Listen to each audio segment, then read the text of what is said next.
Bismillahirrahmanirrahim. Assalamualaikum warahmatullahi wabarakatuh. Alhamdulillah. Alhamdulillahi rabbil alamin. Assalatu wassalamu ala nabiyil mursalin Muhammadin wa ala alihi wa ashabihi ajmain. Fa inna ahsanal kalami kalamullah wa khairal huda huda Muhammad sallallahu alaihi wasallam wa syarrul umuri muhdatsatuha wa inna kulla muhdatsatin bid'ah wa kulla bid'atin dhalalah wa kulla dhalalatin finnar.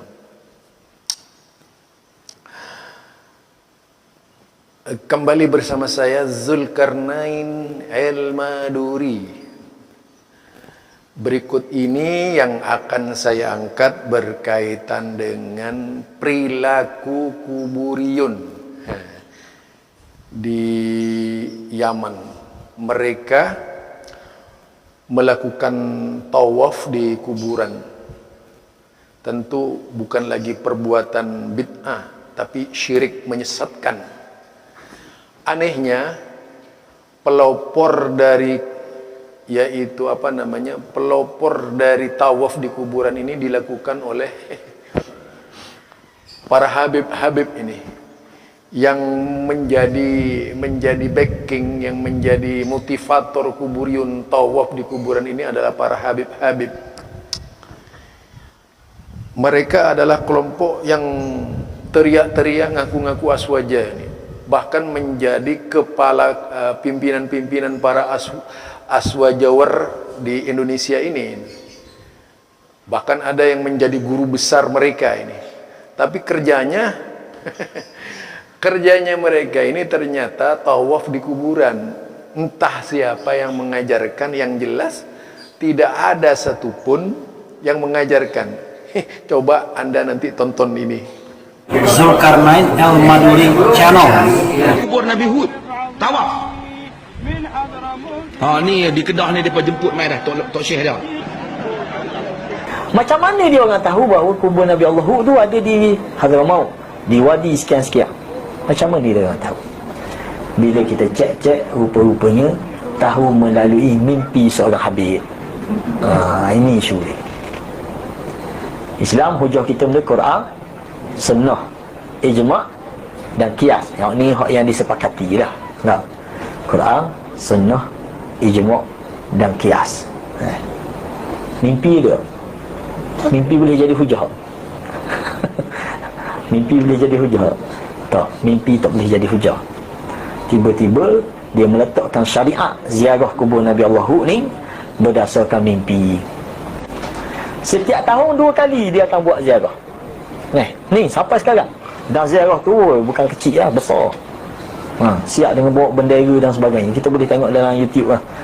Yang Maulana, yang apa ni, Dr. Sri tunjuk dulu lah isu dia. Nampak tak? 2 kali setahun akan pergi ziarah. Sekali dalam bulan ni, bulan kita ni, bulan Syakban ni, lepas lah 15 Syakban dia akan ziarah situ. Dan sekali lagi dalam bulan Muharram, dalam 10 Muharram, dia akan melakukan ziarah. Nah, perbuatan seperti ini jelas tidak pernah diajarkan oleh Rasulullah sallallahu alaihi wasallam. Bahkan mirip-mirip kebiasaan-kebiasaan yang terjadi di Karbala, Iran. Artinya ini sufi yang mengaku sufi ini, para sufi ini adalah para sufi yang memang di luar jalur kebenaran Islam. Mereka adalah kelompok yaitu melampaui batas. Kelompok-kelompok gulu fis solihin. Mereka yang berlebih-lebihan di dalam memandang orang-orang soleh sampai pada tingkat kultus, mengkultuskan.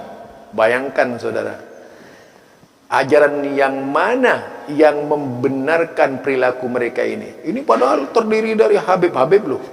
Kalau dilihat di sini ada habib yang pernah datang, yang sering datang ke Indonesia. Ikut-ikutan juga itu. Aduh, naudzubillah min dzalik. Inikah yang disebut Ahlus Sunnah wal Jamaah gitu. Apa ini ajaran Ahlus Sunnah? Ahlus Sunnah yang mana? Jelas mereka yang ngaku-ngaku Ahlus Sunnah, ini para pimpinan Ahlus Sunnah loh, yang menjadi gurunya orang-orang di Indonesia. Kira-kira menurut para penonton bagaimana ini? Ya, perilaku yang seperti ini jelas bukanlah perilaku tauhid mauhidin, bukanlah perilaku orang yang bertauhid kepada Allah. Ini persis yang dikatakan, yaitu abadatul ausan, orang yang beribadah kepada ausan, yaitu kepada patung asnam, sama itu. Dan ketika mereka disebut Abdul Kubur, hamba-hamba kuburan. Jadi Abdul Kubur ini dia hanya bisa mohon kepada Tuhan seharusnya, bukan mohon kepada kuburan. Tapi kalau mereka ditanya, persis jawabannya kaum musyrikin dahulu kala apa? Nuqarribna ilallahi zulfa. Tujuan kami untuk mendekatkan diri kepada Allah sedekat-dekatnya. Wow, luar biasa. Jadi mendekat kepada Allah dengan cara tawaf di kuburan. Emangnya Mekah, emangnya Ka'bah. Ya, siapa yang ngajarin? Hei, aswaja. Inilah tontonan gratis buat Anda. Sadarlah kalian.